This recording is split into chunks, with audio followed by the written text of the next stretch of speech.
what was your feeling about this trailer overall? What really stood out for you, and did you like it? First of all, I really enjoyed it. I'm really happy that we finally got it. I noticed early this morning that a couple people had posted on Twitter, like, oh, there's a private video showing up in the Star Wars feed, which is what they used to do before they would drop Rebels trailers.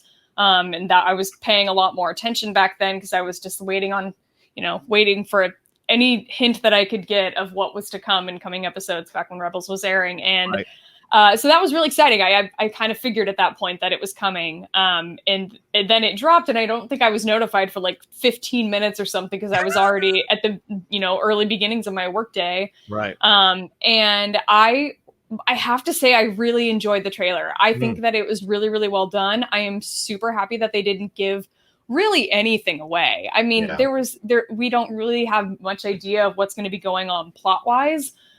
Just from the trailer alone. It's really more of like, this is how season 2 is going to feel. We're just going to give you Star Wars feels. We're going to throw some X-Wings in there. It's going to be awesome. And we talked about this on Forced Host, Alice and I, about like kind of what things we kind of were hoping that they would not show in the trailer because we just didn't want them to be spoiled in that way.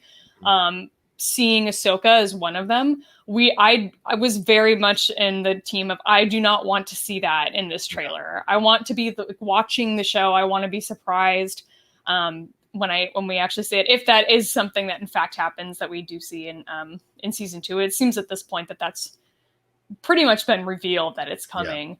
But I didn't want to see it in the trailer. So I was really excited that they held back that. They held back Bo-Katan. They held back anything with Tamura Morrison, if he's actually going to be in season 2. Yeah, I'm excited to just like kind of be surprised and to actually get to experience it once the show comes out. Yeah, I'm with you there. I absolutely loved the trailer. I watched it like 4 times this morning before we did Mornings with the Outlaw. So I could because sometimes you watch it the first time, you're just like, ah! And the second time you're like, okay, what am I seeing? Third time, all right, what am I catching? And the fourth time, okay, I'm just going to enjoy it, And so seeing all the different situations, and my friend was already giving me shit for saying that ice planet was Hoth. He's like, you think everything is Hoth? And I'm like, I just love Hoth. What can I tell you? So a lot of people are saying that might be Elam that would become Star Killer Base. So there's a lot of that kind of conversation going on. I saw something on Reddit that the rumors that we could get a Skywalker appearance, a Luke Skywalker appearance is now possibly in play. I just like the way it started out with the armor, hearing her voice, talking to him about having to bring Yoda back to, that was the way you start. You have to bring Baby Yoda back to Baby Yoda's people. You're like, wait, there's Yoda people? What are we talking about? So right in that moment, you're like, okay, so this is going to keep me sustained throughout the season. And we probably won't see the Yoda people maybe till the last episode, possibly. But either way, it's awesome that he's on this journey. And we're seeing both the space and kind of the earthbound journey that he's going to be on with the child, a.k.a. Baby Yoda, both in space, as you mentioned, with the X-Wing fighters. Then we see him down like in a boat, going on a boat somewhere, which is awesome. And then we have the shots of Sasha Banks. I don't know what Sasha Banks is playing. I don't know, because I thought it was Ahsoka at first. I thought it was Rosario Dawson, but then, of course, the second time around, it's definitely Sasha Banks. So what is she playing? And they say Jedi sorcerers, or evil sorcerer, whatever. So Jedi versus Mandalorian. What is that going to entail? So there's so much that they just kind of laid out. Though you're right, they didn't give you much plot, but they gave you little snippets to get you excited for what's to come. And I agree with you. I'm glad they didn't show anything of Ahsoka or Cobb Vanth or Boba or Rex or anything like that. And we just got to enjoy, or Bo-Katan, we just got to enjoy coming back to this, because I don't think they need to show any of it until the show debuts, because who's on the fence about this? You know what I'm saying? It needs to see Ahsoka Tano. I doubt there's anybody who's on the fence about this show. Yeah, no, I think everybody's on board with it. We're all here for it. Even non-Star Wars fans. Like I've talked about how like I don't have a lot of like Star Wars fans in my immediate family, but at like Christmas and Thanksgiving, like we were all watching The Mandalorian together. Awesome. Like despite the fact that none of them care. I mean, my sister is like could not give two shits about anything Star Wars related. But the minute I saw the trailer, I was just like, oh my God, Rose. And she's like, is that what you were squealing about in the other room? And I was like, yes, it was. The baby is all over the trailer and he's still cute. Newsflash. And it was amazing. So I'm very excited. I was really pleased with the trailer. I'm really excited to see where they take this season. Though I have to say, I would be willing to bet that we're not actually going to find the Yoda planet with all Yoda people.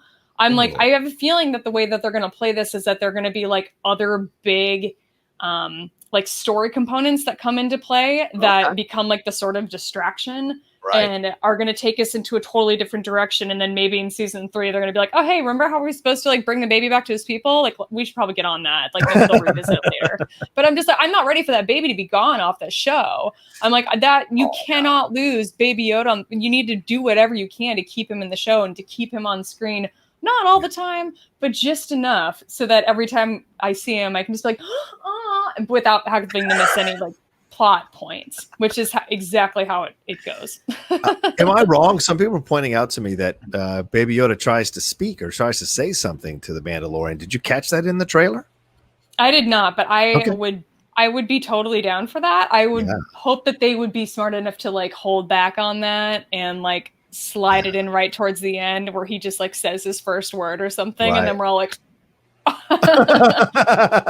I'm excited. What language, I wonder, would he speak? Because obviously he's been raised by his own kind, or we don't know how long. I mean, he's 50 years old, right? So we don't know, was he raised by his own kind up to this age? He's essentially a baby. So will he speak English like the Mandalorian, or will he speak another language that he's been raised with, or does he have an intrinsic understanding of the language because of, I don't know, having grown up for 50 years with possibly the other Baby Yoda people, or he was born in the lab, wasn't he? Kind of created in the lab or taken in the lab. What was that? Isn't there something like that with him?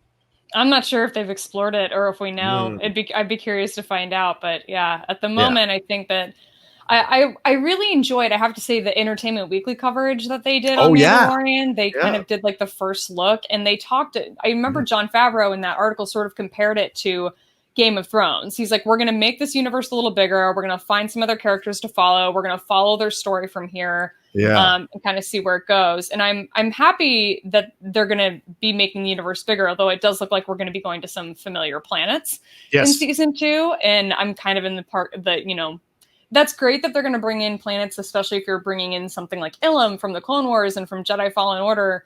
But like, I've had enough of sand planets. That's just me. I understand why they keep using them. I get why we keep going back to it. I get why people have this attraction to Tatooine. I would personally love to sort of move on from that. But if we are going to go back to Tatooine, I would really love to see Amy Sedaris' character back again. That's all.